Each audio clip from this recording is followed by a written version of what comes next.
മകേരി നക്ഷത്രക്കാരിലെ കുട്ടികൾക്ക് വിദേശ പഠനങ്ങൾക്കും കാര്യങ്ങൾക്കൊക്കെ പോകാനൊക്കെ പറ്റും.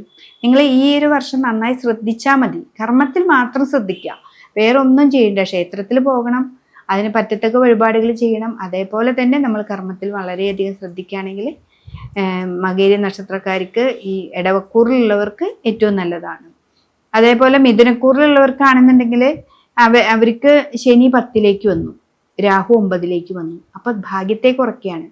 രാഹു എന്ന് പറയുന്നത് 9ാം ഭാവത്തിൽ വരുന്നത് അത്ര നല്ലതല്ല. ജ്ഞാനത്തെയൊക്കെ തരും. രാഹുവും കേതും നമുക്ക് അറിവുകളെ തരും. അപ്പൊ അറിവുകളെ തന്ന പിന്നെ അതേപോലെ ഉപാസനയൊക്കെ ഉള്ളവരാണെന്നുണ്ടെങ്കിൽ ഉപാസനയൊക്കെ നന്നായിട്ട് എടുക്കാനായിട്ട് സാധിക്കും. അപ്പൊ 9ാം ഭാവമല്ലേ നമുക്ക്. പക്ഷെ കർമ്മത്തിൽ ശനിയാണ് വരുന്നത്. അപ്പൊ കണ്ടകശനി എന്ന് പറയും. അപ്പോൾ കർമ്മത്തിൽ വളരെയധികം ശ്രദ്ധിക്കണം. മിഥുനൻ രാശിയിലുള്ള മകേരി നക്ഷത്രക്കാർ, അപ്പോൾ അവരെ നന്നായി ശ്രദ്ധിച്ച് മുന്നോട്ട് പോവുക. ശിവക്ഷേത്രത്തിൽ പോവുക, മുൻവിളക്ക് ധാര കൊടുക്കുക. രാഹുവിന് നവഗ്രഹ ക്ഷേത്രത്തിൽ പോയിട്ട് രാഹുവിനും കേതു വന്ന് നിൽക്കുന്നത് 3ാം ഭാവത്തിലാണ്. അപ്പോൾ എപ്പോഴും ഓരോ ടെൻഷൻ ഉണ്ടായി, എന്തെങ്കിലും പ്രശ്നങ്ങൾ മുന്നോട്ട് വന്നുകൊണ്ടിരിക്കും. അപ്പോൾ അതൊന്ന് വളരെയധികം ശ്രദ്ധിക്കുക. ഉപാസനയൊക്കെ നന്നായിട്ടുള്ളവർക്കാണെങ്കിൽ നല്ലൊരു സമയമാണ്. ഉപാസന ഭാവത്തിലേക്ക് പോകുന്നവർക്ക് രാഹു നല്ല ജ്ഞാനത്തെ തരും നമുക്ക്.